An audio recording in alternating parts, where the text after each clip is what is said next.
What's up, everybody? Welcome to the Bronx Pinstripe Show. I feel like the need to timestamp our recording right now, Scott. It is 9:03 a.m. on Wednesday, December 6th. Last night, the Yankees traded for Alex Verdugo, and then immediately there's smoke around, Verdugo might be flipped to the Padres for a Juan Soto trade. And obviously, the Yankees have been one of the leading candidates to trade for Juan Soto throughout the past week at these winter meetings. And not even just leading candidates, like the Yankees and the Yankees brass and the analysts on the Yes Network. Everybody's talking about it as if it's already happened, and they just need to, dot the I's and cross the T's and announce a thing. That's what it feels like. It does feel like that. And in classic Bronx Pinstripe Show fashion, we're recording, and when we press stop 5 seconds later, a big deal will go down. Well, so we got to hit Windows. We got jobs. We got jobs. We might be back on. You might get a tack on portion of this podcast if the Yankees end up making a big move for Soto. But regardless, very interesting that the Yankees acquired Alex Verdugo last night. And I remember a rumor from maybe a month ago, shortly after the season ended, that the Yankees were interested in Alex Verdugo and the Red Sox would be interested in Gleyber Torres. And it was written from one of the Boston outlets. And they kind of framed it as a problem for a problem. Now, I do not. Gleyber Torres is not a problem. As much as I hate Gleyber Torres, I'm not going to categorize the him word as hate a is problem. so strong. The fact that you have hate in your heart for the guy that makes some bonehead moves on the base paths, and like release the word hate from your life, especially around Gleyber Torres. No, it's a different category of problem. Like Gleyber Torres' problem is what you just described: boneheaded plays on the bases, key crippling errors in bad moments, and then non-competitive at-bats when all you need to do is maybe put the ball in play. Whereas Verdugo, problem for the Red Sox, is a whole other category of problems, because he had run-ins with Cora a couple times last year where he was benched for lack of hustle, and then also did not show up to reporting times. Apparently, he wasn't attentive. He didn't. He's not a team guy. It doesn't seem like in his version of team. There's a lot of I. Mm-hmm. And of course, we were pulling some quotes from back in 2021, where he had some quotes about Yankees fans after they threw a baseball his way when he was playing the outfield at Yankee Stadium. So, So listen, Verdugo is an interesting player. And by the way, it was a trade with the Red Sox, which doesn't happen. Barely ever happens. The guys who are talking about this on TV are going back to like Sparky Lyle about, when you're talking about impact people. I know we were going through it. Stephen Drew. Did they not talk about Babe Ruth? Because that's like always the leader. Of course, that's but you go back to Stephen Drew, it just makes me nauseous, and then it just doesn't happen. I forgot about Ottavino, because I said, what's the last time that happened? Was it the Stephen Drew trade in whatever year that was, 2015, 2014? And no, it was Ottavino, of course. But you know what it does? You know what it does is it speaks to what today's baseball is, and the way that everybody's competing. One, in division doesn't matter as much anymore. You're not playing those teams as many times. Two, you've basically decentivized winning the division because of the amount of wild cards, and home field advantage just doesn't matter very much in baseball. So there's a lot of things you're saying, like, okay, why are we not making deals with some of these teams in the division if it's a good fit, if it makes your team better, it makes our team better, and it's something that we both believe in? Because at the end of the day, I can't be worried about what you're doing. We're not playing each other enough anymore. It's not as much of a direct impact, and that's the Yankees and the Red Sox. This isn't the early 2000s. And there's no rivalry anymore. Exactly. This isn't like the Yankees and the Red Sox are literally following every single move each other makes, countering every move because you're competing with that team for not just the division, but the pennant. No, these two teams were bottom feeders in the division last year. So it's a completely different circumstance. Also, the Red Sox just hired a new general manager. He's just trying to make his team better. He's sort of independent of any Yankees Red Sox rivalry, and I think you're right. Like Cashman at this point, and the Yankees. I mean, Cashman didn't. Let's be very clear on what happened here.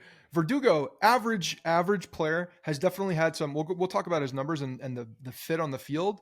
But what the Yankees gave up for a guy that could be, if he stays on this team, that could be a relatively solid fourth outfielder, if that's what he ends up being, because that's where I think any value is for a guy like him. Is it's not a starting spot to me. It's a fourth outfielder spot.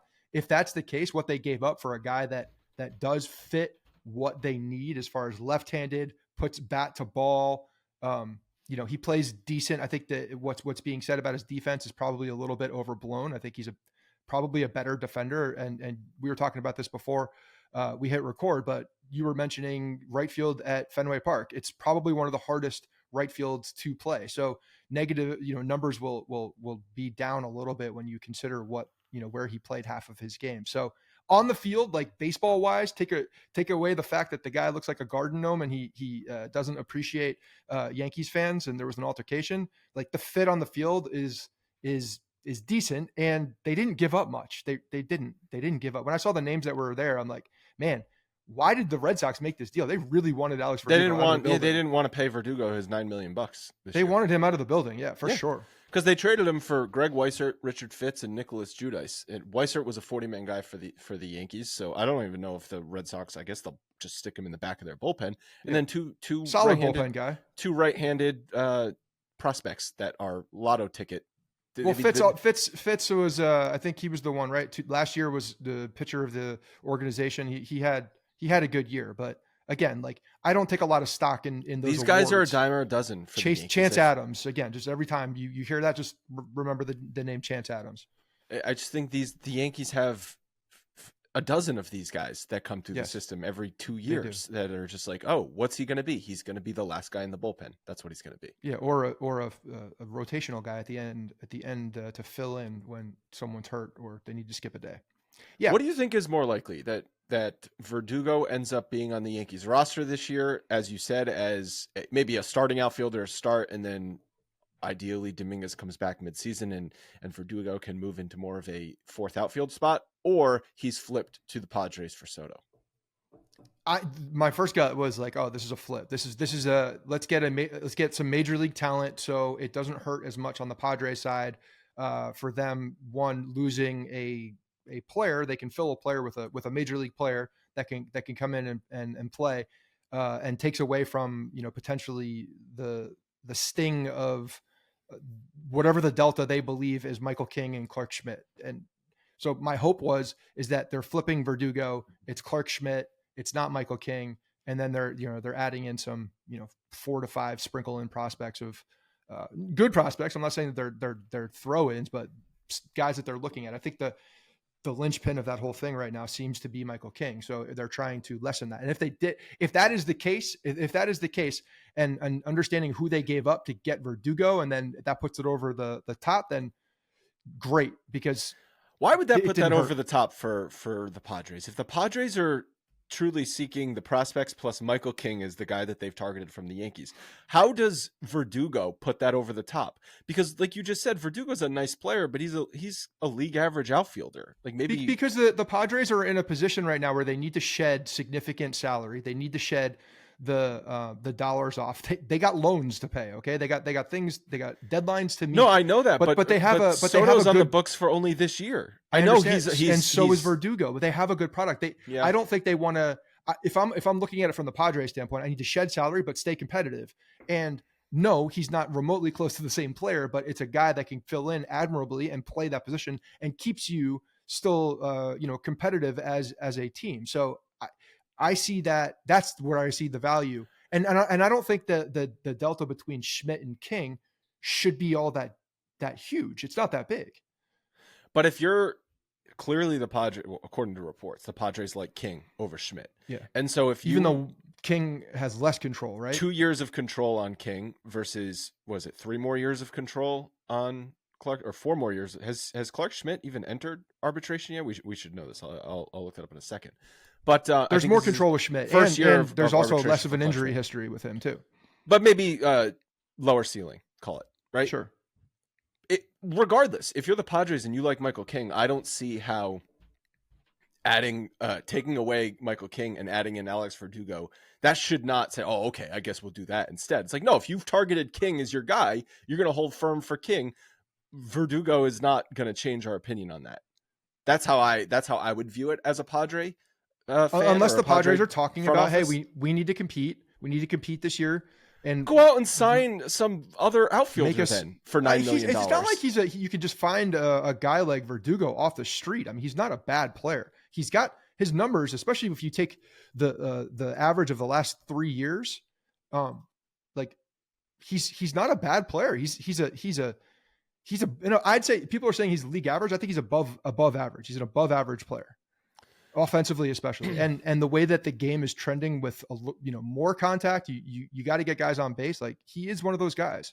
I think there's probably 3 or 4 outfielders I'm looking at, outfielders on the free agent market right now that you could sign for comparable money to what Verdugo is going to be paying. You probably have to pay him for more than 1 year. So that's definitely an issue. But AAV wise, you could get a guy for 9 or 10 million. That'll give you the same production. Okay. I mean, this is just an avenue to do that too. So again, we don't know. All we're doing is speculating on the fact, and this is everybody's been consistent on the fact that they want Michael King over. How do you feel about that? But hold on. I don't know what the delta is between those two in the Padres' eyes, because if you look at the two players and you include control with both of them, like, it should be pretty close. Honestly, it should be pretty close as far as value goes. And some may value Schmidt more because of the fact that when you get a guy like Michael King, and specifically Michael King, like, there is a significant injury risk that comes along with him. There's significant injury risk. How do I feel about that? Yeah. I've actually, over the last 24 hours, I've swung a little bit closer to just get rid of this, just make the deal happen. Yeah. Listen, you're not going to find a guy who loves Michael King more than I do. Clark Schmidt, Michael King, whoever. That deal needs to get done for Juan Soto. Yeah. Yeah, it has to get done. Well, and it does seem like it's going to get done.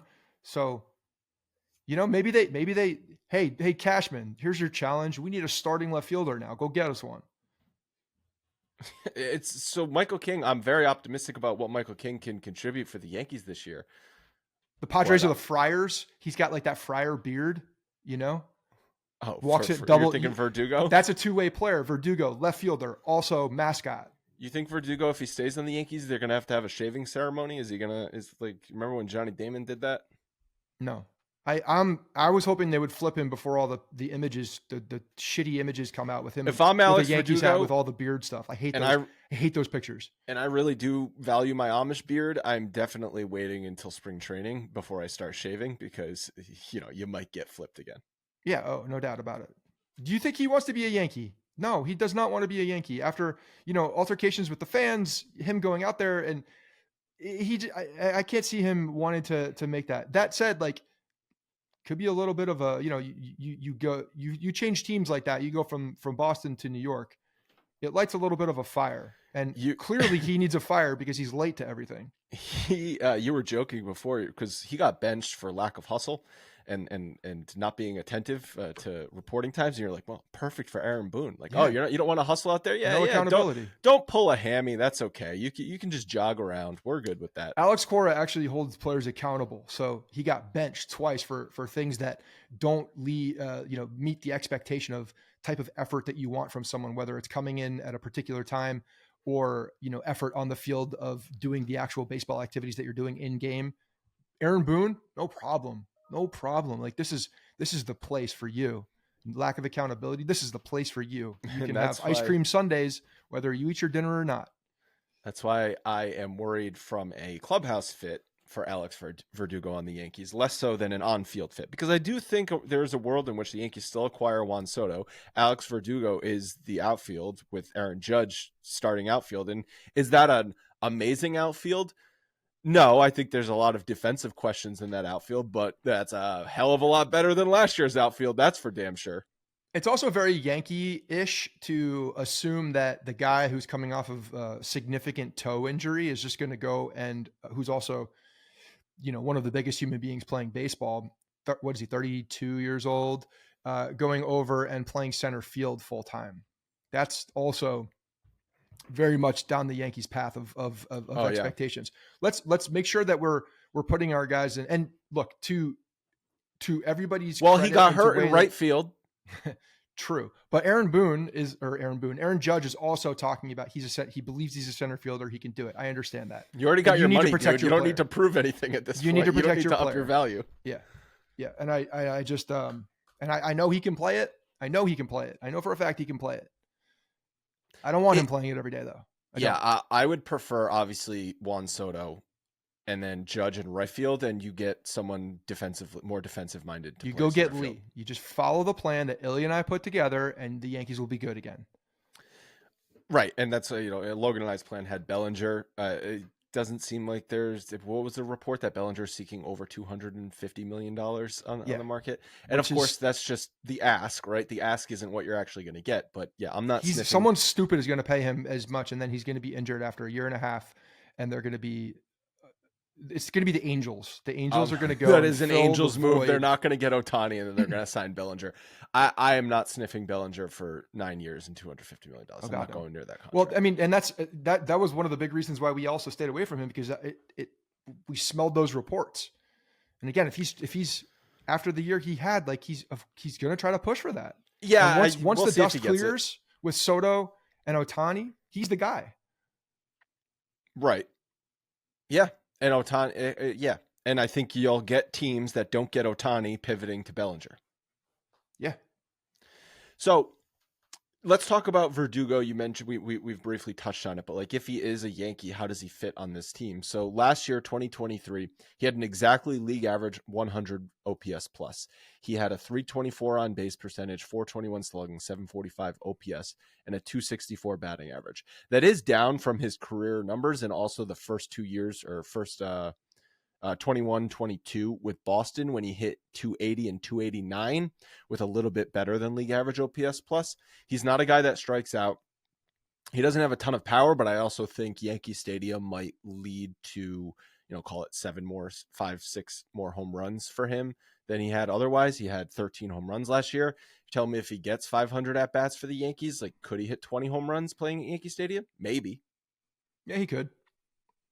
He could. I mean, again, a guy like this who does, hit a lot of line drives, a lot of those line drives to right field are going to go out of the park. So, like again, fit wise, baseball fit wise, lineup wise, it makes sense. It does. It actually does make sense. And I think that a guy like this who does have talent. You saw what happened. What was he? 24. He was 24 when he came over to Boston. That was the Mookie Betts trade. He had a good year.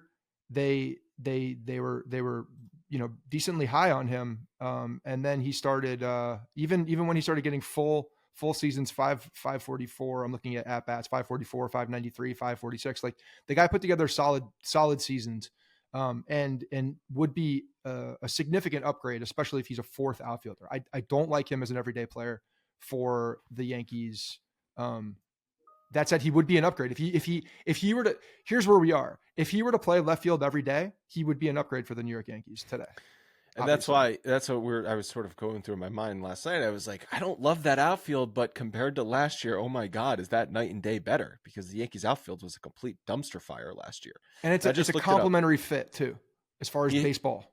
He's hit 5 career home runs at Yankee Stadium in 30 starts. So nothing crazy. And if we're looking at like, him and the effort and all of that stuff, like obviously a change of scenery for those types of things. And you coming into a brand new team that has, a superstar like Aaron Judge, has veterans like Rizzo, LeMahieu, like you kind of follow suit in that regard, I think. And that hopefully becomes a non-issue. And in fact, might be something that he's like, you know what, watch this, Boston. I'm going to show up early every day.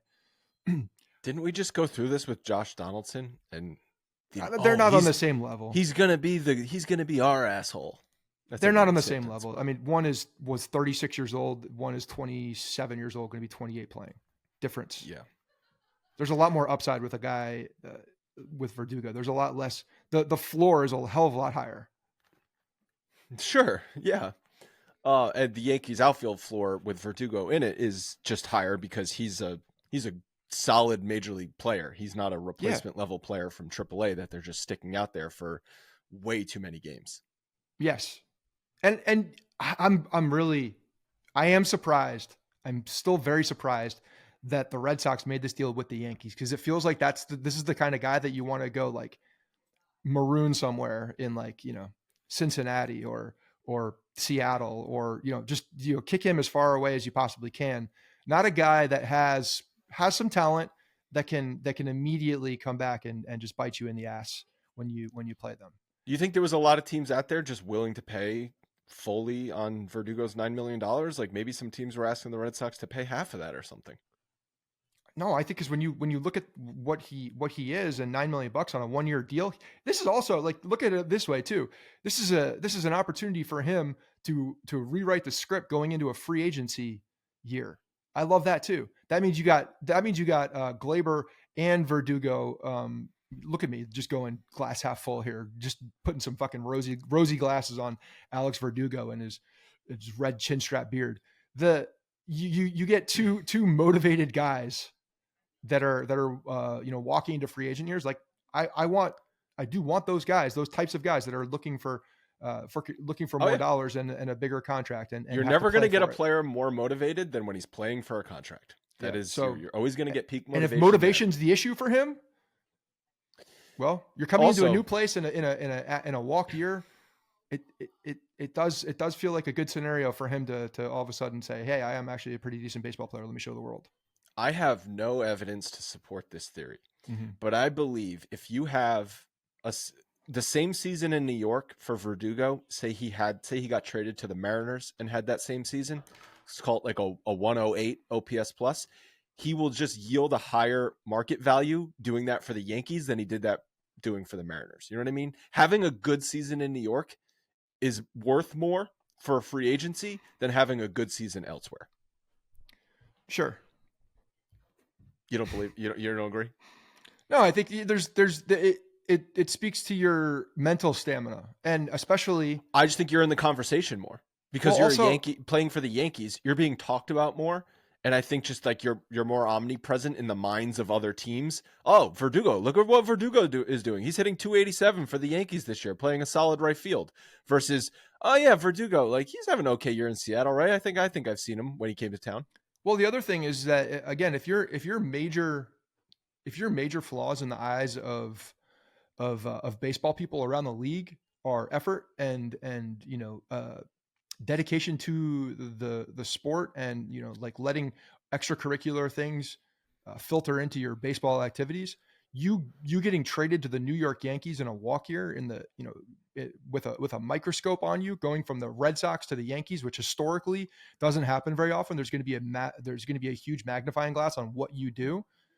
You performing in that situation speaks volumes to all of the things that people are actually looking at as negatives.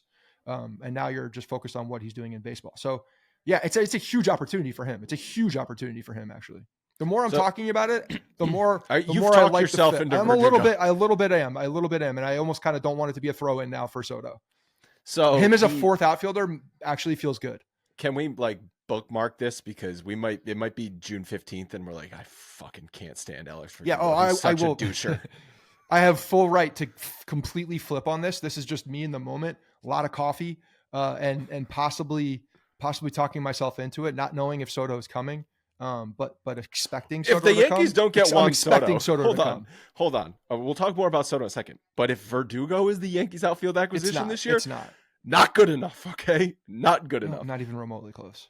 Two more stats on him: 34th out of 50 in walk percentage among qualifying outfielders last year, and tied 7th for K percentage. That's a good thing, meaning he does not strike out among all qualifying outfielders in 2020. Doesn't walk, so that means it's just a lot of bat to ball, which is a good thing. Bat to ball is not a terrible thing. It's not like an awful walk percentage. It's 7.5% for his career, and a 15% strikeout rate for his career. That's pretty solid. Yeah, you stick that at the bottom of your lineup. You're going to get bat to ball. You're not going to get a bunch of meaningless at bats where it's just like, oh, he's coming up with 2 runners on, but he just strikes out on 3 pitches. Because how many at bats did we have with that watching with the Yankees last year? 100%. Like, I don't care what your name is, where you played before. If you can do those things and you have really good bat to ball skills, then I'm in on you as a player. Like that's what I need. I do need you to hustle down the first base line, though. That's what I'm saying. I definitely need you to hustle down the first base line, and I need you to not take his liberties with the team and not showing up to things and being an asshole. I don't need that, but I do need you hustling. But all the things that are happening with the bat, when the bat's in your hand and you're in the box, like, it's all good. If the quickest way, I think, as a player to get on Yankees fans' bad side is jogging down first base when you could have beaten out an infield ground ball. Yeah. And it's so obvious, and it's like, oh God, here we go. The more we talk about this, the more I think this is interesting. He's definitely an emotional guy, right? He's one of these emotional players that will go out and just says things and definitely. So that type of guy, and this was similar to like the way that Rodon carries himself as well. If he's winning, if that guy's doing the good things on the field, Yankees fans will love that guy. Again, forget about the history. If he's showing emotion and doing, positive things on the field, he will be a Yankee guy, a fan.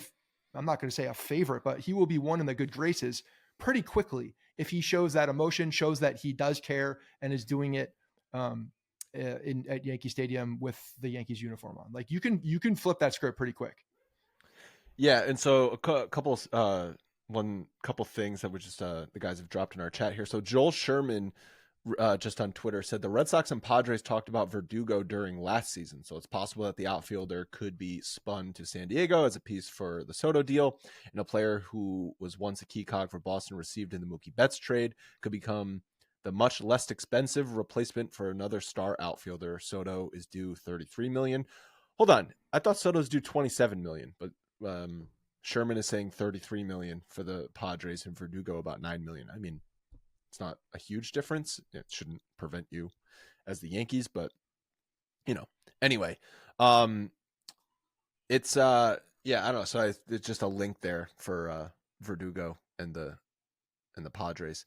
And then quickly on Verdugo, when a couple years ago, when the incident happened at Yankee Stadium, he said, as players were throwing balls in the stands to try and give people souvenirs, trying to make a little kid's day, there was a little Red Sox fan right in that left field corner. I tried to get it to him and yanked it 2 feet to the right and just happened to end up in a Yankees fan's hand. I was going back trying to get ready for the pitch and delivered, and I hear throw it back. I'm in my stance getting ready, and I take a peek. As I look back, I see the ball already headed down, and it hits me in the back. Oh, so it did hit him. I remember it hit him. Actually hit him. At least one person can hit their target. Yeah, obviously, you can't defend anyone for throwing a ball back. No, you're an asshole if you throw a ball, especially if you hit someone. That's insane. And like clearly, you're looking at how close he is and where the fans are. Like you're trying to hit him at that point. It's not like you just launching a ball and it hitting a guy. But yeah, he also I don't blame him. I don't blame him for getting pissed off at that. But again, there's I think that if he was on the Yankees, that he could flip the script and be on the other side of the way that Yankees fans feel about him pretty quickly. And also, so he said, I come to expect it when I'm out there. The trash talking, bringing up family members, having everybody chant, excuse my language, fuck Verdugo, and all these things. I'm used to that. I don't care. That's cool with me. So he didn't really say anything negative towards Yankees fans. He just doesn't want to get a baseball thrown at him while he's trying to play baseball, which is pretty understandable. Why did I remember there being, we don't know what Verdugo said back to the fans, right? Like he could have been trash talking back, but honestly, I think he does. Outfield, he does. And because in the past, even before that happened, he's been open. He was open talking about the fact that he's got a back and forth with the fans when he's at Yankee Stadium and he kind of embraces it. So I'm okay. I don't mind that. As long as as a player, you stop at the having a back and forth just in trash talking. Cool. When, cause we've seen players obviously like go attack people in the fans. So that's obviously where you can't do it. But yeah, I don't know. I remember that incident being worse than it was. Maybe.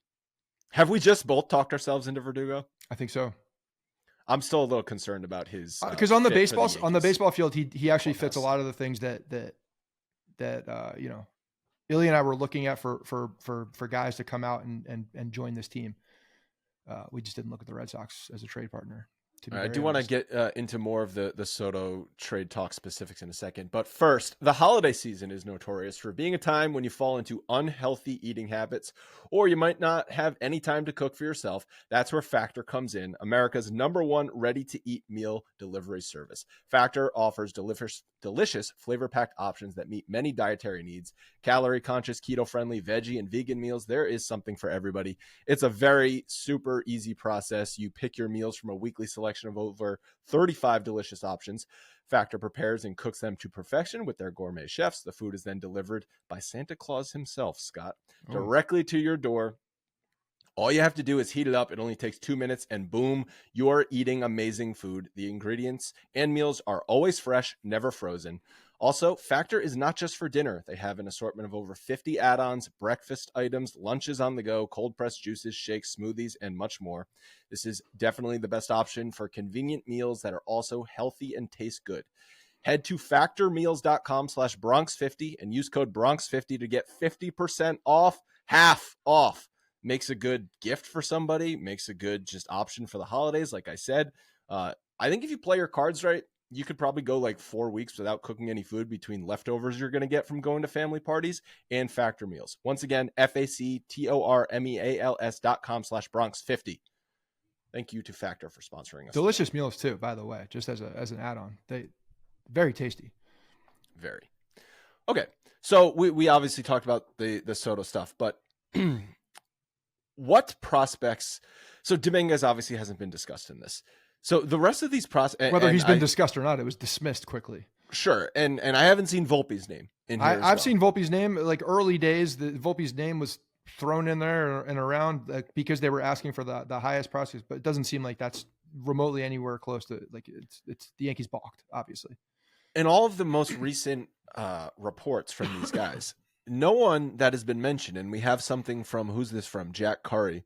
As reported on Hot Stove last night, the Yankees intensified efforts to acquire Soto. Those talks have continued and a trade is likely. Keep an eye on King and Thorpe. Padres need pitchers and those two could headline a trade. Would the Yankees be willing to part with 4 or 5 players? He said would think the Yankees would be willing to part with 4 or 5 players, with obviously King and Thorpe being the headliner in the deal, whereas the Yankees wanted to headline it with Schmidt and Hampton. If it's King and Thorpe plus 2 or 3 other prospects, I am very okay with that trade.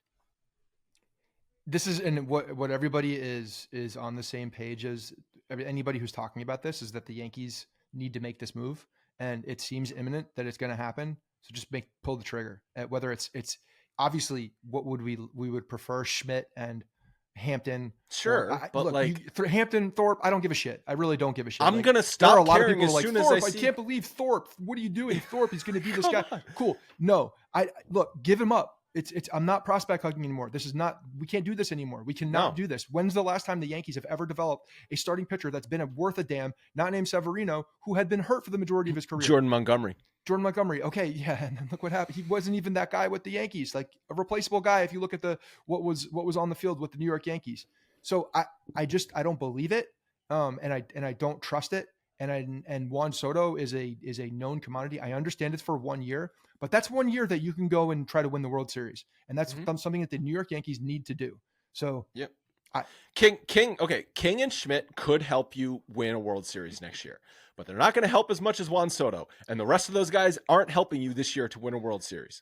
So I think it's a no-brainer, even if it is just 1 year and he walks. The more you talk about King also is like you being a big fan of King and also a guy that is, allergic to injury guys is pretty ironic, to be honest. When you look at him and going into the starting rotation. I'm not telling you to pay King for the next 10 years. I like King as a 5th starter under team control, whether he's injury prone or not. That's but fifth starter is not really fair to what his value is on the open market, because people are not, the San Diego Padres are not looking at him as a 5th starter. They're looking at him as an impact arm that can slot in, into the top 3 of their rotation. Like that's probably why they want him for that. And I am also fully prepared for him to have an all-star caliber season for the Padres in a Juan Soto trade. I have accepted that. If Michael King is on the New York Yankees this year, doesn't he have an innings limit?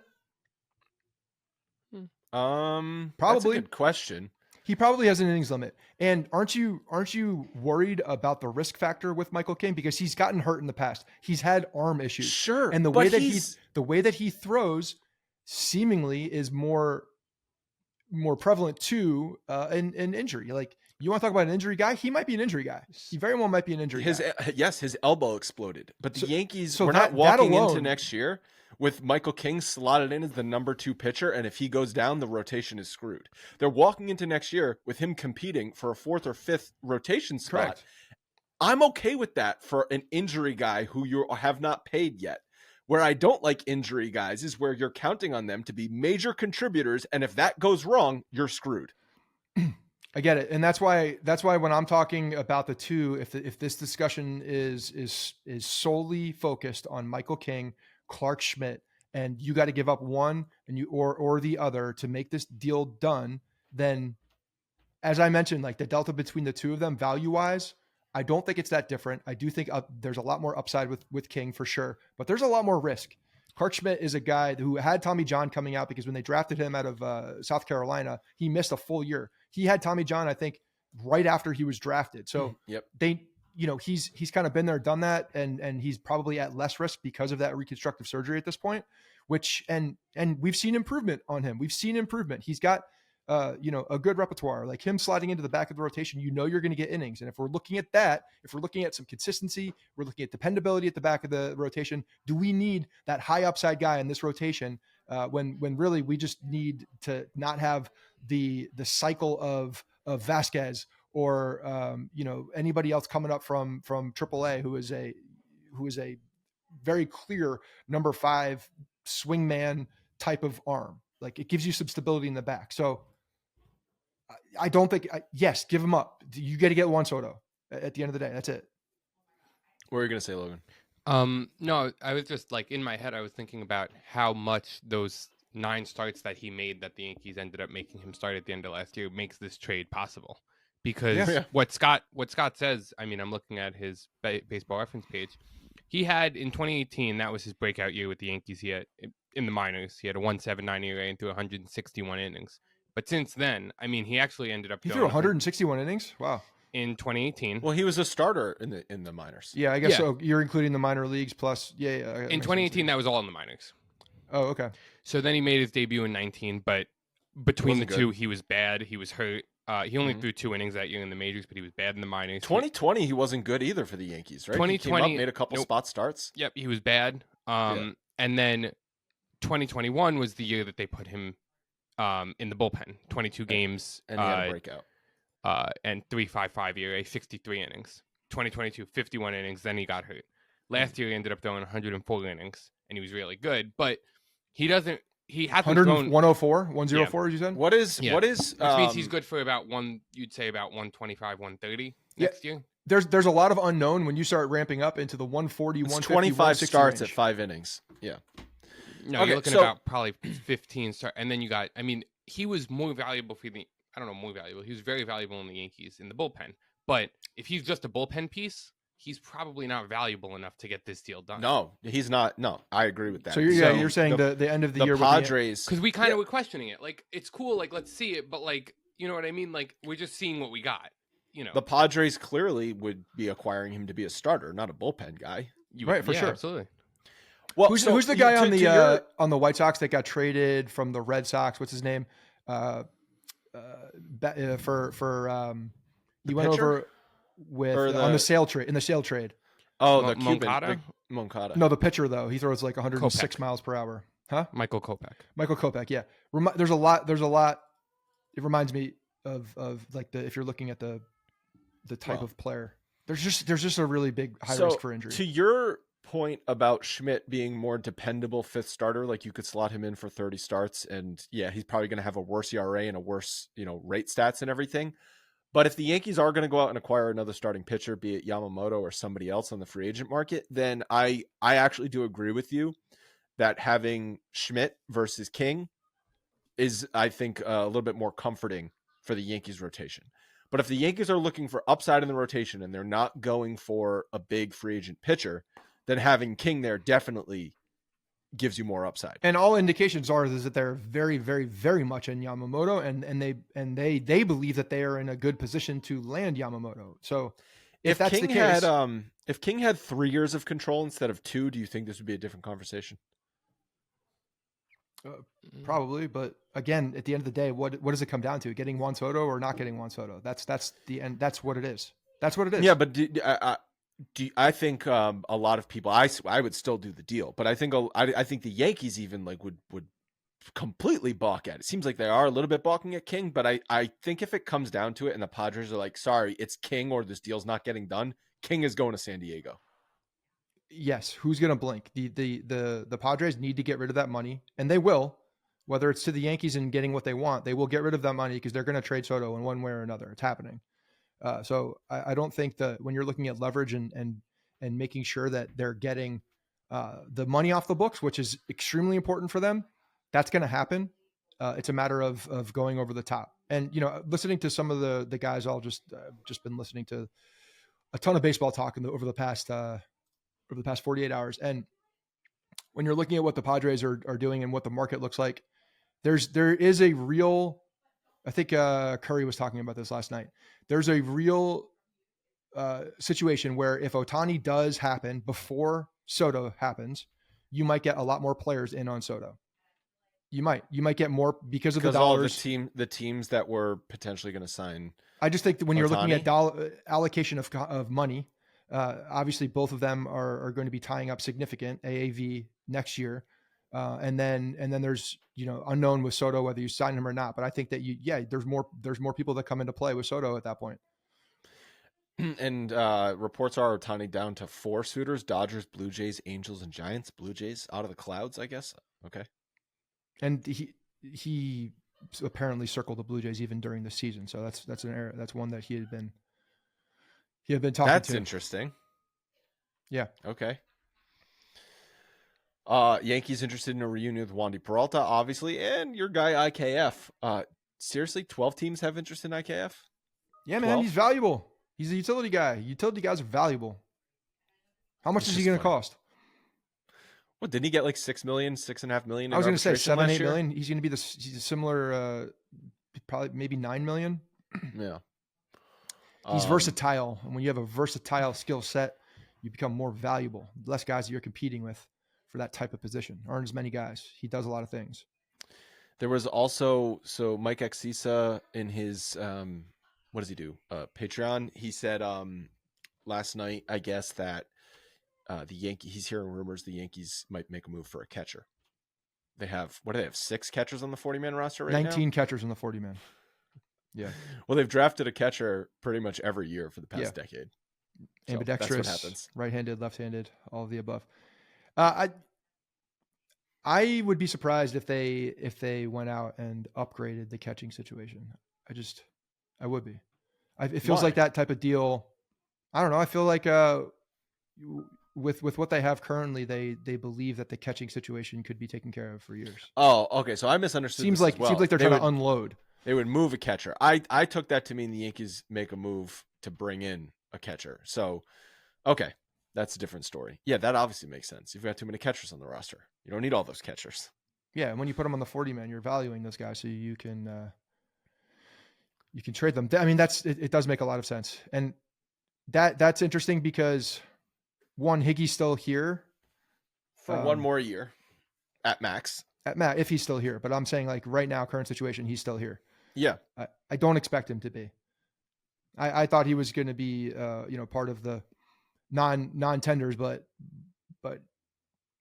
he's still here. So we'll see how that dust settles there. But I think Trevino going in is going to be, he gives them a lot of stability when you don't know, what you're going to get from the young kid in a full season. Plus unless defense. They're worried about Trevino bouncing back from injury and they're not comfortable going into next season with an. I haven't heard anything about him being an injury concern. I mean, shit, he was playing. It seemed like when he went down, when they actually shut him down finally, it was more of a precautionary thing than anything else because he had been playing through injury for a month or so. Didn't he have wrist surgery? Yeah, I mean, but it was more of let's just get this taken care of because he did play with it. Boone's gave an injury update when he spoke and said everyone's doing well.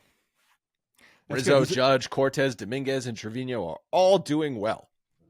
You talking about Rizzo? So I'm looking at some of the updates from what he was talking about yesterday, and just like looking for little nuggets that you can lean into a little bit. He did mention that Rizzo not only doing well, and should be fine for spring training, and was probably, quote, game ready at the end of the season. So they were holding him back as well, understanding that they had no real chances with what the season was going to give them as far as outcome. So that's a good sign. If they believe, and he believes that the concussion symptoms had gone away at that point and had really subsided so that he feels more like himself, that's a good thing. And then, a little teaser here is he's working with a new hitting coach that we might be talking to at some point this week. Mm-hmm. Logan, to your question, if trading King, does that put pressure on the Yankees to sign Yamamoto? I don't know. I think I don't think it changes anything. I think it's more they're separate. Well, I don't think King and Schmidt are going to be on the team next year if they sign a free agent like Yamamoto. If they didn't sign Yamamoto, they could still look to upgrade starting pitching. Like, I don't think there's still plenty of, there are a guy like Snell, which is smart to do, considering, like we talked about, after Cole, it's a lot of question marks in that rotation. Well, and also Yamamoto's price just continues to go up in the media's, the way that they're talking about it, which is interesting. Like, they're talking about 250, like he's going higher. And then at that point, you would be spending what, $36 million on Cole, $27 million on Rodon, and then another $30 million on Yamamoto. Well, at that cost too, you're looking around the league at who the free agents are as well, and you can still get a very good pitcher on the free agent market for a similar cost. So if you don't, the age is not the same, obviously, but a guy like Blake Snell, who is healthy. You can't bring Verdugo and Snell in the same offseason. You can't do that. A guy like Blake Snell, who's coming off of, again, a Cy Young year, who's healthy, has corrected himself, who's pitched in this division, pitched in high leverage situations. You could make the argument where you're not losing a lot, and you actually have more of a known quantity with a guy like Snell. I saw something, I forget if this was in our chat or on Twitter, that Garrett Cole loves Michael King, and so he might be advocating for the Yankees to keep Michael King. Yeah. Okay. Well, he's had relationships with pitchers on the team in the past that have left. Actually, best friends who have gone to Chicago and pitched mediocre. JMO? Oh, right, Tyone. Yeah. But he was a free agent. He wasn't being traded. Yeah, but he had a great relationship with him. Relationship with him. If you could indulge me for 10 minutes, I wanted to talk about what an MLB In Season Tournament would look like. Because, as you know, I'm not a basketball fan, but I was introduced to this In Season Tournament. And I have watched, to be clear, 0 minutes of it. But I do like the fact that it came from soccer. That's where the idea originally spawned. And I think, if basketball's doing it, if basketball has identified that the middle parts of their season are lackluster, if basketball is thinking that, and that's only an 81 game schedule or 80 game schedule, then holy crap, what about baseball in 162 games and a 6-month season long, where maybe something in the middle of the season could get the juices flowing. So before you get into this, can I just give you quick thoughts? Sure. Just before you get into like the details of this, I just want to talk about not what your plan is. I just want to talk in general and what this is. Obviously, a lot of this came from the way that soccer runs. I don't know a lot about soccer. I don't, but I know that they, one player plays for like 19 teams. They play for their country. They play in different. They play all over the place. It's weird to me. You can get sent down. There's a lot of things that happen in soccer that I just don't know a lot about. The basketball tournament, I don't know. It doesn't seem like it's being received as well as they want it to be. I think like a lot of basketball purists obviously are not huge fans of it. The courts look really stupid. Hopefully that doesn't stay. But it just feels like a Band-Aid for a bigger problem of why players are not playing in the middle of a season, to be honest. Like, this whole thing feels like a Band-Aid when we're trying to increase the competition level of the middle of a sports season for some particular reason. Isn't there an underlying problem there? There is an underlying problem. And obviously trends happen. Sports in general are copycats. So if you see something in somewhere and you want to recreate it, that's had success, then you're going to try to do that. That said, like, there are underlying issues in why this is becoming a real thing. Well, if you're alluding to the fact that the season is too long, Well, that's never going to change because they're not going to give up revenue. So you're not going to take away games. I don't think that's the problem, though. Revenue. I think it's more about the incentive for who makes the postseason and how many teams make the postseason. If you limit that, then you'll get better competition and guys trying harder because it's harder to make the postseason. Baseball's been going the other way in that respect. So quickly, let me just run through what the NBA in-season tournament is and my idea, which is pretty much mirroring the NBA with a few twists here. So it's taking place from November 3rd through December 9th. The semifinals and the championship are going to be held in Las Vegas, so it's going to be at a neutral site. There was group play where all teams were put into 6 groups of 5 based on win-loss record. This is the NBA we're talking about. This is the NBA. Yeah. All of the teams are put into groups of 5 based on win-loss record from the previous season. They have designated tournament nights. So it's not like you're playing this tournament that entire month. There's designated tournament nights, and all of the games that are happening are still counting towards your regular season win-loss record. Tiebreakers include head-to-head matchup point differential, which I know some players have complained about because I think the Celtics needed to win by like 23 points, and then they were complaining that they had to like go to the buzzer to win by 23 points. So there's irony in that. You then move on to the knockout rounds where 8 teams advance into the knockout round. And then the team with the best standing in the group play plus 2 wild cards advance to that round. And that is single elimination. And then they move on to the semifinals and the finals where the champion of this cup, NBA Cup, will be crowned. The prizing, though, every player on the winning team gets $500,000. That's a nice chunk of change, especially for guys, last men on the bench. So you also get awards and you get bragging rights, and you also get that weekend in Vegas, which I'm sure with 3 other teams is going to be pretty fun. So what would this look like for baseball? Yeah, let's just put everybody in one city. See if any problems happen. So what would this look like for baseball? And I was thinking it would be interesting if the tournament ran from mid-June up until the All-Star break.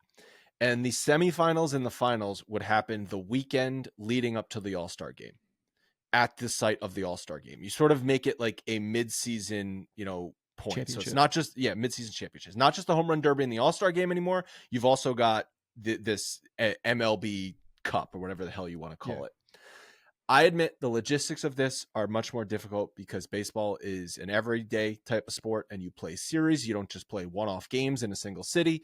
So I've wavered back and forth on if you would have designated tournament series or designated tournament nights within series. I don't know. But you could divide up the teams into groups of 6 groups of 5. But you would do this based on the region, not based on the leagues. So I was thinking that the Northeast Group 1 would be the Yankees, Mets, Red Sox, Phillies, and Pittsburgh. And Northeast Group 2 would be Toronto, Baltimore, Washington, Cleveland, and Detroit. I tried to match up like the intercity rivals and things like that. And then there's the Southeast Group, which is the Braves, the Rays, Miami, Texas, and Houston. Then there's the Midwest Group A, the Cubs, White Sox, the Guardians, the Reds, and the Cardinals. Midwest Group B, the Twins, Royals, Rockies, Diamondbacks, and Seattle. That's admittedly a pretty boring group. And then there's the West Coast Group with the Giants, the A's, the Dodgers, the Angels, and the Padres. That just made sense to me. I also think you could do this. You could shuffle it each year based on the upcoming interleague schedule, because again, you're going to want to count all of these games for games towards the season. So if the Yankees are already going to be playing the Nationals on the schedule, maybe you want to group them in the same group so they get those games in the group play, things like that. I was thinking you'd move on to the knockout round, just like in basketball, where you've got winners of each of those groups plus one wild card from call it the East Coast, the Eastern one versus the Western one. So the next best team in each of those advance. And then you could just do single elimination from there. I also think you probably need to force the losers of the knockout round to play games as well, because you're going to have even games. You want to count towards the season, and you could have all of this factor into the prizing as well, I think. And then the championship series, whether we want to do a single elimination or a 3-game series leading up to the All-Star game, whatever you want to do. And I think depending on how you would organize group play, this would be anywhere between 10 and 20 games on the schedule would be towards this tournament. And if you did the same pool as the NBA pool, which is $7.5 million, that means the winning team would get $288,000 per player. But I think you could bring in other prizes as well. You could give away some Chevys, some Fords. You get some pickup trucks to give away. You give away vacations. You give away a bunch of crap. But I thought it would also be interesting if you add in some other incentives, auto playoff spot to the winner, or home field advantage to the winner. Or if some other games, I don't know, championship series games count as auto wins, whether you win or lose. Something like that. Dangerous. Could be interesting. It could be interesting until one player gets injured. But these games are counting towards the season schedule anyway. So if you've got Aaron Judge nursing an injury, you're still eyeing a World Series. You're not going to have him force through just for this MLB Cup. But if all things are equal, adding a little extra buzz to these games in June and July, when admittedly the season can drag, would be kind of cool. Here's my question. So like all this is good in theory. It's interesting. I think you could do something similar to this with how they do the WBC and make some type of in-season type tournament with the WBC. Like that logistics, again, like you said, are really difficult. That logistics get extra complicated there because now you've got players, you're playing for the Yankees, but then you got to go play for Team Japan or Team Dominican or something like that, which is on the West Coast. It's like, but at the end of the day, I hate it. If I'm being very frank, like I just don't like it. I don't like the fact that you're trying to make up something. Not you. I'm saying sports in general. Like I don't like it for basketball either, because who gives a shit about the in-season cup? Like it's not what people care about. It's not what fans care about. Like, are fans going to, no one's going to say, but are fans going to attach to themselves to a new championship at all? Or this is purely just to give players that are getting paid a stupid amount of money to play a sport more money to try harder. That's really what we're getting down to, right? Like at the end of the day, that is exactly what it is. You're trying to get away. So ridiculous. You're trying to create good entertainment over a long period of time, which has become impossible in sports. So fix the problem. Not NFL. So fix the problem. Okay, which is what? Shorten the season? That's no, don't shorten the season. Incentivize. You want to add incentives? Fine. Okay. Do it to the teams that make the playoffs. Remove a playoff spot. Go back to a smaller amount of playoff teams so that it's harder to get into the playoffs, and then incentivize more everybody who gets into the playoffs, and then increase that as you go forward and significantly increase it. You're seeing it with what Live Golf is doing to the PGA. Like they're incentivizing all these things more. I understand that the balance of economics needs to increase as we move forward. Like, okay, fine. Then do something like that. Bring in more sponsorships. Do what you got to do. But this to me takes away from what we're trying to do. The All-Star break is for the guys that are not playing in it, and it is an exhibition game, is a time to kind of regroup in the middle of the season, which makes sense because it's such a long haul. But incentivize the work that they're doing for the season more. If that is what is needed, incentivize it more, and don't make as many teams get into the final dances. So it's harder to do that. So you have to try harder, and the games mean more. If the games mean more, you'll get guys trying more. If they know that they mean more, that they can't get into the playoffs unless they perform better, and there's a little bit more money on the top at the end of the season, you'll get guys trying harder. You'll get guys, with less risk, with less rest.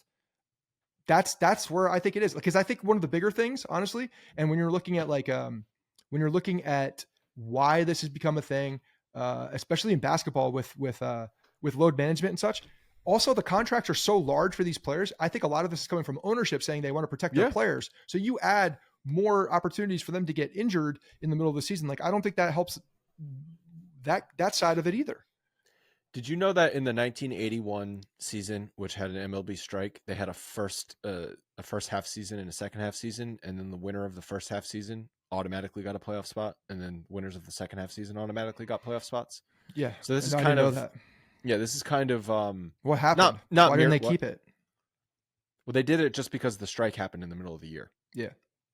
But so this is not like doing that, but it's trying to create some sort of midway point that you're playing towards, and then obviously a full season thing that you're playing towards.